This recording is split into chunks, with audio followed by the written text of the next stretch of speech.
the destruction of the temple and signs of the end times. Jesus left the temple and was walking away when his disciples came up to him to call his attention to its buildings. "Do you see all these things?" he asked. "Truly I tell you, not one stone here will be left on another. Everyone will be thrown down." As Jesus was sitting on the Mount of Olives, the disciples came to him privately. "Tell us," they said, "when will this happen, and what will be the sign of your coming and of the end of the age?" Jesus answered, "Watch out that no one deceives you. For many will come in my name claiming, 'I am the Messiah,' and will deceive many. You will hear of wars and rumors of wars, but see to it that you are not alarmed. Such things must happen, but the end is still to come. Nation will rise against nation and kingdom against kingdom. There will be famines and earthquakes in various places. All these are the beginning of birth pains. Then you will be handed over to be persecuted and put to death, and you will be hated by all nations because of me.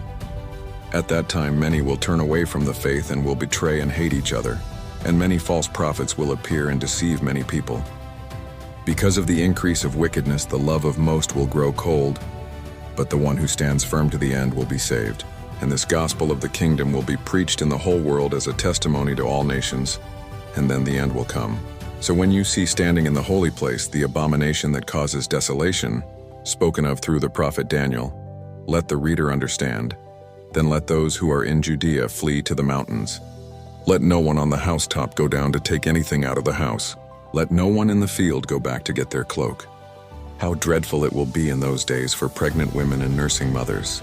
Pray that your flight will not take place in winter or on the Sabbath.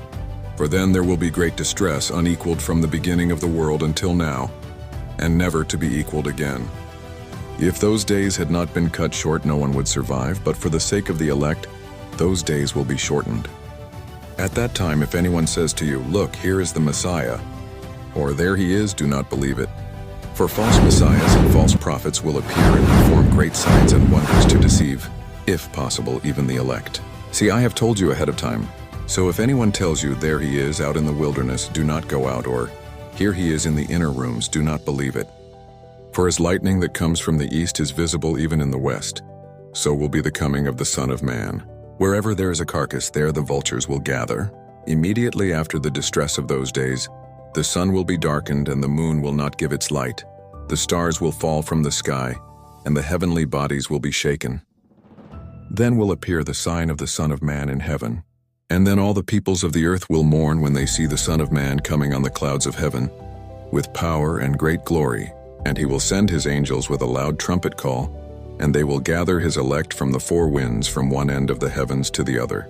Now learn this lesson from the fig tree.